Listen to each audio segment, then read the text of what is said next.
In problem number 3, we have a particle moving along the x-axis so that any time t greater than or equal to 0, the acceleration is given by a of t as 6t plus 6.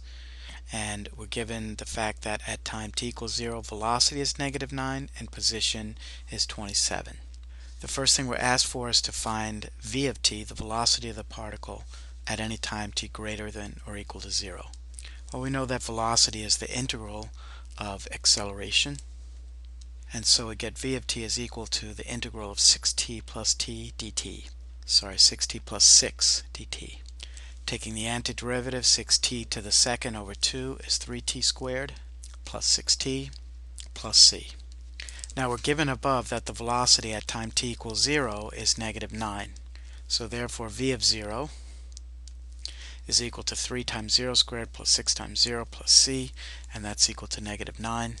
And so therefore c is equal to -9. And we're ready to put the whole velocity function together. So v of t is equal to 3t squared plus 6t minus 9. And so that's the answer to part A.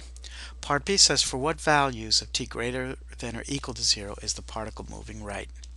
And it doesn't ask for a justification, but get used to justifying. The particle moves right when v of t is greater than 0. So if v of t is 3t squared plus 6t minus 9, let's factor it out, so that v of t is 3 times the quantity t squared plus 2t minus 3, which is equal to 3 times t plus 3 times t minus 1, and that will equal 0 when t is -3 or t is +1. But we're only interested in t equals 1 because we've restricted t to be greater than or equal to 0. So we make a sign chart showing our starting time of 0 and our one critical value of t is equal to 1, and we're going to choose test values of 1/2 and 2, where we're trying to test where the velocity is positive. So I plug into the factored form. 1/2 plus 3 is positive, 1/2 minus 1 is negative, positive times negative is negative.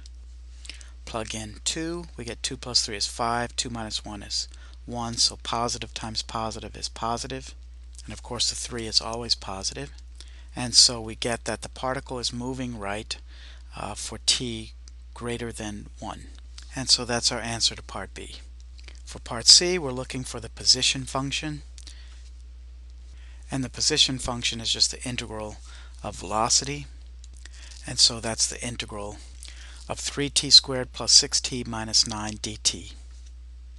Alright, so taking the antiderivative, we get 3t to the third over 3, so that's just t cubed, plus 6t squared over 2, so that's 3t squared, then minus 9t, and finally plus c.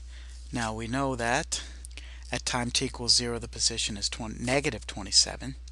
So 0 to the third plus 3, 0 to the second, minus 9, 0 times 0 plus c is -27, and therefore c is equal to -27. So putting all the pieces together, x of t is equal to t cubed plus 3t squared minus 9t minus 27.